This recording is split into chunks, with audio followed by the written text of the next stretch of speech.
कथा सुनाते हुए सुखदेव जी नवम स्कंद की चर्चा करते हैं, जहाँ वैवस्वत मनु के पुत्र राजा सुद्युम्न की कथा कही गई है। कृष्ण आदि मनु के 5 पुत्रों का वर्णन किया गया है। महर्षि च्यवन सुकन्या की कथा कहते हुए अम्बरीश नाभाग की कथा, दुर्वासा ऋषि की कथा, इक्ष्वाकु वंश का वर्णन करते हैं सुखदेव जी परीक्षित के समक्ष। हरिश्चंद्र की कथा, हरिश्चंद्र जैसे दानी जिनका आज भी नाम लिया जाता है, जो भगवान के पूर्वज रहे, प्रभु श्री राम के पूर्वज रहे।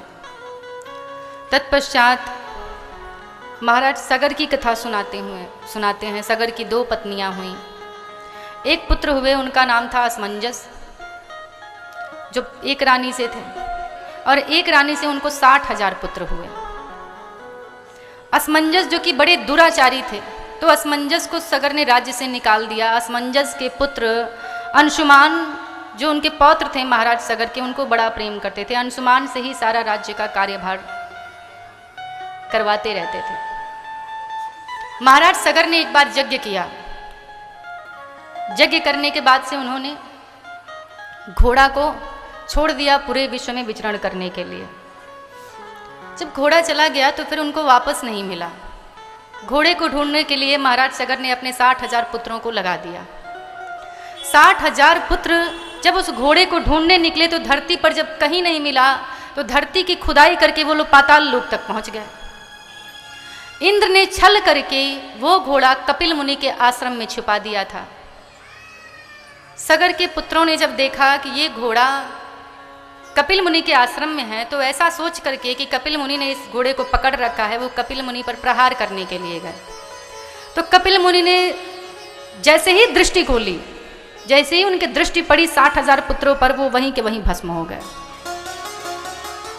फिर महाराज सगर ने अंशुमान को भेजा पता लगाने के लिए। अंशुमान को गरुड़ ने बताया कि आपके चाचा सारे भस्म हो गए हैं, कपिल मुनि के पास आपका घोड़ा पड़ा हुआ है। अंशुमान जाते हैं, घोड़े को लेते हैं और हाथ जोड़ करके कपिल से मुनि से निवेदन करते हैं कि संत हैं आप, ऋषि हैं, कृपा करिए, हम पर दया करिए, घोड़ा भी हमें वापस दे दीजिए और कृपा करके हमें ये बताएं कि अब हमारे इन 60,000 पूर्वजों की मुक्ति किस प्रकार होगी। कपिल ने कहा, कपिल मुनि ने, कि यदि किसी प्रकार गंगा इस पृथ्वी पर आ सके तो तुम्हारे 60,000 पूर्वजों की मुक्ति हो जाएगी। अंशुमान पहुंचे, सगर को सारी बात बताए। सगर लगे तपस्या करने। सगर तपस्या करते करते इस पृथ्वी पर से चले गए। तपस्या पूर्ण नहीं हो पाई। फिर उनके तपस्या को उनके पौत्र अंशुमान पूर्ण करने लगे। अंशुमान ने भी तपस्या बहुत लंबे समय तक की। तपस्या करते करते अंशुमान भी इस पृथ्वी पर से चले गए। फिर अंशुमान के पुत्र हुए दिलीप। दिलीप ने भी उसी तपस्या को शुरू कर दिया जिस तपस्या को उनके दादा और उनके पिता ने किया था। दिलीप भी वो तपस्या करते करते इस पृथ्वी पर से चले गए। तो दिलीप के पुत्र हुए भगीरथ, जिन्होंने भगवान की तपस्या की। तपस्या करके और भगीरथ जी ने ब्रह्मा जी को प्रसन्न कर लिया, क्योंकि पिछले 4-5 पुस्त से 4-5 पूर्वज इनके सभी तपस्या करते चले आ रहे थे। भगीरथ के तपस्या से ब्रह्मा जी प्रसन्न हुए। ब्रह्मा जी ने कहा, मांगो तुम्हें क्या चाहिए। भगीरथ ने कहा कि आपके कमंडलू में जो गंगा जी हैं वही मुझे पृथ्वी पर चाहिए। मुझे मेरे 60,000 पूर्वजों की मुक्ति करानी है। ब्रह्मा जी ने कहा कि हम तो भेज देंगे, लेकिन गंगा के वेग को कोई रोक नहीं सकेगा शिव जी के सिवा, इसलिए तुम शिव जी को प्रसन्न करो पहले। भगीरथ ने फिर तपस्या की, शिव जी को प्रसन्न किया उन्होंने। शिव जी प्रसन्न हुए और गंगा जी के वेग को अपने जटाओं में बांधने के लिए तैयार हो गए।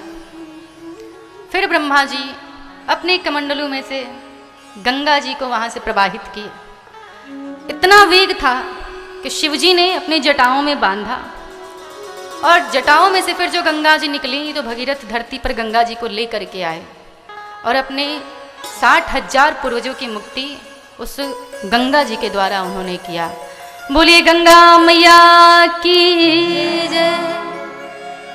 हमारे राम जी के पूर्वज, इनका प्रभाव था कि वो गंगा त्रेता युग से आई और आज तक लाखों की मुक्ति किया करती हैं। करोड़ों करोड़ों की संख्या में आज भी लोग उनका दर्शन करते हैं, स्नान करते हैं। तत्पश्चात राजा निमि के वंश का वर्णन करते हैं, चंद्रवंश का वर्णन करते हैं, ऋषि जमदग्नि और परशुराम जी की कथा सुनाते हैं। ययाति के चरित्र का, पुरु के पुत्र दुष्यंत का वर्णन करते हैं, भरतवंशी राजाओं का वर्णन करते हैं। वर्णन करते हुए बताते हैं कि उसी वंश में हुए अज के पुत्र हुए दशरथ जी, और दशरथ जी के पुत्र कौन हुए आप लोग को मालूम ही होगा, राम जी। दशरथ जी को